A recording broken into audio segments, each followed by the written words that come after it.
Bueno, buenas tardes. Hoy vamos a hacer una charla sobre los documentos de la dirección de obra y otros documentos que entendemos que aparecen o que por lo menos deberían aparecer en la etapa que hemos denominado postconstrucción o durante el edificio en uso. Vamos a tratar de repasar un poco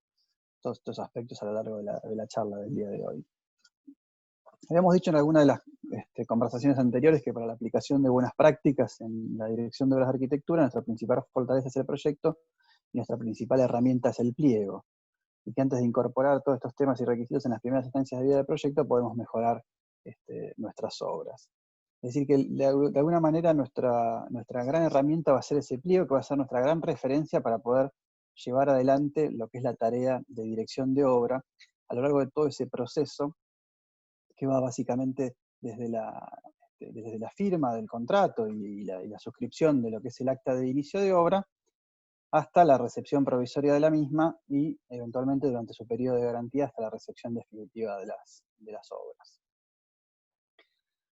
La dirección de obra es donde empieza a aparecer este nuevo jugador, que es el contratista, ¿no? Hasta esta instancia veníamos hablando del arquitecto y del comitente, en el caso de la obra pública como un organismo integrado, como ambas partes formando parte del mismo organismo, y a partir de la finalización de todo el proceso licitatorio que permite obtener la oferta más conveniente para el desarrollo de las tareas, aparece esta nueva figura que es el contratista. Para repasar un poco algunos conceptos, sabemos que el comitente, en el caso de la obra pública, es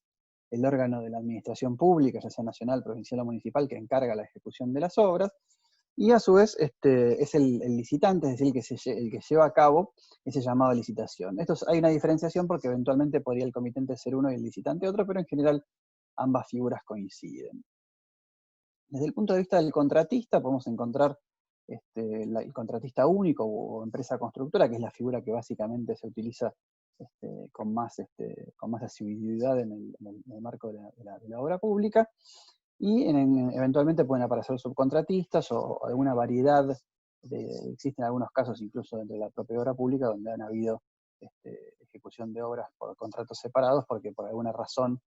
caso más paradigmático, el Estado de Ciudad de La Plata, donde había una empresa constructora para toda la parte de la obra civil y la cubierta era el astillero Río Santiago con otra empresa que se encargaban de dichas tareas, coordinadas en este caso por una dirección de obra única. Ese contratista, antes de ser contratista, adquiere diversas denominaciones: proponente o oferente durante todo el proceso licitatorio. Una vez que le es adjudicada la obra y aún no ha firmado el contrato de construcción, lo podemos encontrar denominado como adjudicatario, y finalmente se transforma en contratista una vez que haya firmado ese contrato y todos esos aspectos que le permiten iniciar las tareas. Dentro de su estructura, la figura más representativa es el representante técnico, valga la redundancia, que es en general un arquitecto, un ingeniero con incumbencia para poder desarrollarse en esa obra, con los suficientes antecedentes en obras del tipo de la que tiene que dirigir, y es el que de alguna manera se relaciona en forma directa con la dirección o inspección de obra, que es como más la vamos a encontrar denominada en el marco de la obra pública. Después pueden aparecer diversos subcontratistas, pero siempre bajo el ala del contratista principal. Decíamos que además del representante técnico, en el marco de la estructura organizacional del contratista, podemos entender el representante técnico como desde la empresa hacia la dirección de obra. En el caso de la empresa hacia todo su personal obrero, generalmente encontramos una figura que es la del jefe de obra, que es el encargado directo de hacer construir esa obra. Y finalmente la figura del director de obra, que es el que tiene a su cargo un poco la dirección de todas esas tareas, que en general en la obra pública lo vamos a encontrar muchas veces denominado como inspección de obra. Finalmente el director de obra es un funcionario de más alto rango, y el inspector finalmente es un profesional, arquitecto, ingeniero, con facultades delegadas por ese funcionario de orden superior para desarrollar esas tareas. En el caso de la dirección de obra, a veces podemos encontrar la denominación de sobrestante como aquel colaborador de la dirección para hacer algunas tareas limitadas, pero sin obviamente el poder del director de obra. Y según lo establece en este caso la Arancel Nacional, las actividades o servicios profesionales que están involucrados en la dirección de obra tienen por objeto, por un lado, controlar ese constructor a medida que va desarrollando sus tareas, y que esté en cumplimiento de todo lo establecido en los pliegos, que es el principal documento en nuestra relación contractual, aprobar toda la medición y pagos de obra, los certificados de obra a medida que vaya avanzando las tareas, generar cierta documentación que a veces es necesaria o que resulta necesaria para complementar algunos de los aspectos que no hayan sido definidos con suficiente amplitud en el marco del proyecto, y finalmente asesorar al comitente en todos los aspectos que tengan que ver con eventuales modificaciones, lo que un poco se llama claims en inglés, que son todos los reclamos y cuestiones que puedan surgir a lo largo del proceso de la obra. Las definiciones de dirección de obra de los aranceles son muy sencillas. Tenemos básicamente la del arancel de orden nacional. En el caso del provincial es un poquito más amplia, esta idea de controlar la fila de interpretación del proyecto y el cumplimiento del contrato, que además tiene que ver con estas actividades de certificaciones y liquidaciones digamos, de los pagos parciales y definitivos de obra, la recepción provisional al finalizar las tareas y definitiva una vez finalizado el periodo de garantía, y eventualmente esta confección de planos de detalle de obra que puedan requerirse a lo largo de ese plazo. Sabemos que desde el punto de vista de la obra privada, porque tal vez en la obra pública no es tan utilizada, existen alternativas o suplementos de dirección de obra en el caso de contratos separados y ejecutiva por administración, pero es importante destacar, y en ese sentido les recomendamos que lean esta resolución número 41/2015 del Colegio de Arquitectos de la Provincia de Buenos Aires, para entender que en ningún caso hay una relación jurídica sustancial entre el director de obra y el constructor, ya que esa relación es precisamente entre el dueño de la obra o comitente y ese constructor, y que el director de obras solamente se referencia al representante técnico de ese constructor a través de esa relación jurídica de representación. Acá tenemos un texto que un poco amplía estos aspectos, que después lo pueden ver en todo caso cuando descargan la clase del blog. ¿Por qué es necesaria la dirección de obra? Y bueno, básicamente porque iniciada la ejecución material de la obra, se hace indispensable encontrar un profesional que pueda interpretar y traspasar a la realidad ese lenguaje de líneas, dibujos y números con que nos manejamos los arquitectos, con que se han expresado esos planos, o planillas o textos del proyecto, y que además dirija esas actividades de todas esas personas que van a intervenir en el proceso constructivo, que obviamente estarán a cargo de ese representante técnico del contratista. Y una de las preguntas que muchas veces surge es la periodicidad con que el director de obra debe cumplir estas funciones de vigilancia, de dirección, de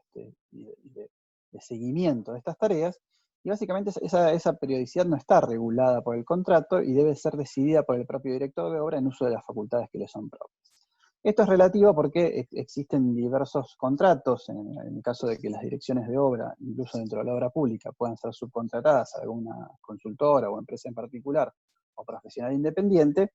que probablemente se le asigne una cierta dedicación específica, tal vez no solamente del director de obra, sino de otro personal estable que permanezca en el sitio de las obras. Cuando hablamos de los documentos de la dirección de obra va desde aspectos que tienen que ver con actividades de gabinete, actividades que tienen que ver con la obra, que tienen que ver con la higiene y seguridad del personal obrero, que tienen que ver con relevamientos, replanteos, seguimientos de las actividades de obra, e incluso algunas actividades que se desarrollan por fuera del sitio de las obras, por ejemplo, cuando tenemos que desarrollar inspecciones en talleres externos al sitio de las obras, que es una tarea recomendada y recomendable para evitar que lleguen a obra piezas, elementos o cualquier otro suministro de la obra que tenga que llegar en correctas condiciones. En esta etapa aparecen un montón de documentos gráficos y escritos. Acá hemos hecho un listado síntesis, pero desde las actas de replanteo, de inicio de obra, a los libros de comunicaciones, sobre todo de órdenes de servicio y notas de pedido, que resultan fundamentales, hasta una serie de aspectos que hay que tener en cuenta en esta instancia de la dirección de obra, desde la vigilancia y seguridad de las obras, las cuestiones que tienen que ver con higiene y seguridad. Acá hay dos aspectos, ¿no? La seguridad de los bienes y la seguridad de las personas, que son dos aspectos que tienen que estar bien vigilados por los contratistas y controlados por los directores de obra o los inspectores de obra, a las mediciones, certificaciones y llegando a las recepciones profesionales y definitivas de las mismas. Básicamente las actas, cuando nos referimos a un acta, nos estamos refiriendo a un documento que suscriben las partes, en general las tres partes, el contratista, el comitente y la dirección de obra o inspección de obra. Es un acuerdo por el cual deciden en este caso, por ejemplo, la fecha de inicio, que es la que va a contabilizar a la hora de contabilizar el plazo de la obra a partir de la suscripción de ese acta. Un documento que decíamos que nos entendemos que resulta fundamental es el libro de órdenes de servicio, que es son las notas que emite la dirección de obra hacia el contratista, o las órdenes que precisamente que le emite, y por otro lado el libro que tiene el contratista para contestar o emitir o presentar cualquier tipo de documentación, que es el libro de las notas de pedido. Eso puede ser a partir de un cuaderno triplicado, hecho a mano, con papel carbónico, como era la tradición, a otras variantes que se pueden acordar a lo largo del proceso de la obra, que podrían ser eventualmente de distintas copias de documentos escritos o copias impresas, pegadas en el libro y firmadas de manera que sean imposibles de levantar. Las etapas primarias de obra son las que pueden sufrir los mayores riesgos a la hora de las tareas, sobre todo lo que tiene que ver con las demoliciones, las excavaciones, las submuraciones, para lo cual hay una serie de normativa, de referencia, tanto de la Superintendencia de Riesgos del Trabajo como unas recomendaciones que fijan las normas IRAM, incluso los propios códigos de edificaciones o de construcciones de los distintos municipios que tienen el poder de policía en el marco de la construcción, son los que dan las referencias para todas las actividades que debemos desarrollar durante este proceso, que es uno de los más peligrosos, ya que empezamos a tener que generar demoliciones, pueden aparecer problemas por ejemplo, de alimañas o cualquier tipo de ratas que puedan aparecer en la demolición de una vivienda, hasta los peligros que implican con los edificios linderos, la etapa de excavaciones, que es donde más accidentes se producen. Todo esto debe estar claramente desarrollado. Dijimos que también había un desarrollo de la documentación gráfica necesaria durante esta etapa, y básicamente lo denominamos a la documentación que sirvió de referencia para generar las ofertas por parte de las distintas empresas a la hora del proceso licitatorio, que denominamos proyecto licitatorio. En el caso de, una vez que inician las obras, el contratista, por la responsabilidad civil que le cabe en el desarrollo de esas obras, generará un proyecto ejecutivo o ingeniería de detalle del propio proyecto, y eventualmente podrán surgir algunos planos, como veíamos en el arancel, que sean desarrollados por la propia dirección de obra en función de ciertas consultas o de ciertas correcciones en el proceso de aprobación de esa documentación definitiva que presenta el contratista. Las actas de medición y certificados de obra son otros de los documentos básicos de toda esta etapa. Tienen que ver con la medición del avance de la obra y su traslación a los precios del contrato, y las eventuales redeterminaciones de precios que surjan porque las obras generalmente tienen una gran duración, y en estos procesos inflacionarios hay ciertas fórmulas que están fijadas por distintos decretos a nivel provincial o nacional desde el punto de vista de la redeterminación de precios. Y finalmente, hacia la terminación de las tareas, lo que se denominan los planos conforme a obra, que son los que representan un poco la realidad de lo que realmente fue construido. Recordemos, un plano que se utilizó para licitar las tareas, un plano que se utilizó para construir, modificaciones que surgieron en el medio. Bueno, finalmente habrá un plano conforme a obra o según obra, como se denomina a nivel municipal, que podrá adquirir distintas variantes. A veces en la obra privada también pueden aparecer imágenes que nos den cierta referencia de que en tal nivel de tal edificio, por ejemplo las cañerías van por tal sector, para poder reconocer en eventuales reparaciones futuras las necesidades de esta documentación, que resulta central para esos aspectos durante toda la etapa del edificio en uso. Otros documentos de referencia, las actas de recepción provisoria de las obras o recepción definitiva, y hacia el final de toda esta tarea lo que se denomina cierre del proyecto en las metodologías de gestión de los proyectos, que es la etapa final donde de alguna manera terminamos cerrando toda esta instancia de estos proyectos que tienen un principio y un final definido, y podemos de alguna manera recuperar las lecciones aprendidas para poder aplicarlas a las siguientes obras. Y acá, para ir cerrando, nos interesa particularmente en este tercer nivel de producción, hablar sobre lo de la etapa del edificio en uso, la etapa que hemos denominado postconstrucción, que un poco lo hemos sacado de la normativa americana de la división de tipos de servicios y tareas en las distintas etapas, que es toda la etapa que va durante todo el proceso de uso de los edificios. Etapa que de alguna manera no está fijada en nuestros aranceles, si bien hay algunos capítulos que hablan sobre mediciones, refacciones o informes técnicos, no está realmente definida como una etapa central, y que sí entendemos que lo es. Porque el edificio en uso, y vamos acá a leer un poco este texto de Dunkowitz, uno de los lugares comunes, es muy difundido en nuestro país, establece que los edificios persisten indefinidamente en el tiempo. Este pensamiento, nos dice Dunkovich, induce a considerar que la obra termina cuando se colocan los revestimientos o se aplican los revoques, y que el transcurso del tiempo no hará más que ennoblecer el edificio con la pátina del antiguo. Y esto, por el contrario, todo edificio, desde que empieza a ser utilizado, comienza un proceso de degradación, porque es inevitable el envejecimiento de cada uno de sus componentes, y que se incrementa tanto por la acción del medio ambiente como por el uso inadecuado de los ocupantes de ese edificio, sobre todo si esos edificios han sufrido cambios de uso a lo largo del tiempo. Nos dice Dunkovich que aspectos como estos deben ser contemplados desde la concepción de la obra, y que esa degradación puede ser controlada desde el proyecto incorporando las variables de uso y mantenimiento en, por ejemplo, la elección de materiales, de componentes que permitan prever su capacidad para eventualmente resistir acciones y agresiones. Por lo tanto, se termina diciendo, es importante considerar desde la etapa proyectual la expectativa de duración del edificio. Toda obra se inicia con un programa, se implementa en el proyecto, se materializa en la construcción y continúa modificándose a lo largo de toda su vida útil, por lo cual la gestión administrativa de ese mantenimiento constituye una herramienta fundamental en ese sentido. Hay diversos factores que intervienen en la degradación de los inmuebles, como decía Dunkovich, tienen que ver con la calidad de sus elementos, de sus sistemas, cómo fue construido ese edificio, y también el ambiente externo y las distintas condiciones de uso son las que pueden afectar sus capacidades. Entonces, todo ese periodo, que es un periodo que dura mucho tiempo, requiere la aparición, entendemos nosotros, porque no es una cosa que esté reglamentada a nivel de nuestro país, lo que nosotros denominamos los documentos postconstrucción. Es decir, si nosotros compramos cualquier elemento del mercado, en este caso un auto, vamos a ver que tiene un manual del propietario que nos da ciertas recomendaciones a lo largo de toda la vida útil del vehículo, y nos dice que cada X cantidad de kilómetros tenemos que hacer una revisión, que cada X cantidad de kilómetros tenemos que cambiar las cubiertas, que cada X cantidad de kilómetros tenemos que cambiar el filtro de aire o el filtro de nafta,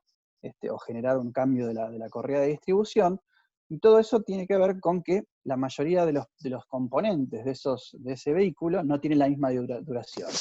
Y lo mismo sucede con un edificio. Habrá aspectos como una pintura que por ahí a los 3, 4, 5 años debemos renovarla, debemos generar un mantenimiento, y habrá otros elementos que prácticamente sobreviven hasta el final de los tiempos de estos edificios, o incluso los superan en vida, como puede ser, por ejemplo, una estructura. Y en ese sentido surgen lo que se pueden llegar a denominar como planes de mantenimiento de los propios edificios, así como veíamos de los vehículos, o incluso experiencias como la española, donde ellos desarrollan lo que se denomina el libro del edificio, que finalmente lo que hace es configurar un gran manual que nos permite no solamente reunir toda la documentación de los planos conforme a obra, sino todos los manuales de todos los productos y sistemas, instalaciones que fueron colocados en el edificio. Incluso tiene un espacio físico dentro de los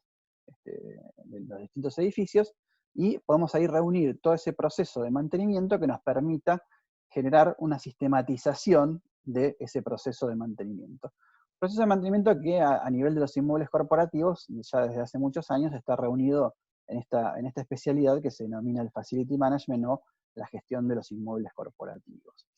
Y esos planes de mantenimiento pueden ser desde sencillas recomendaciones hasta de un comitente privado en cuanto a ciertas características de la pintura, o de cuestiones de mantenimiento del sistema eléctrico, o cuestiones de ese tipo,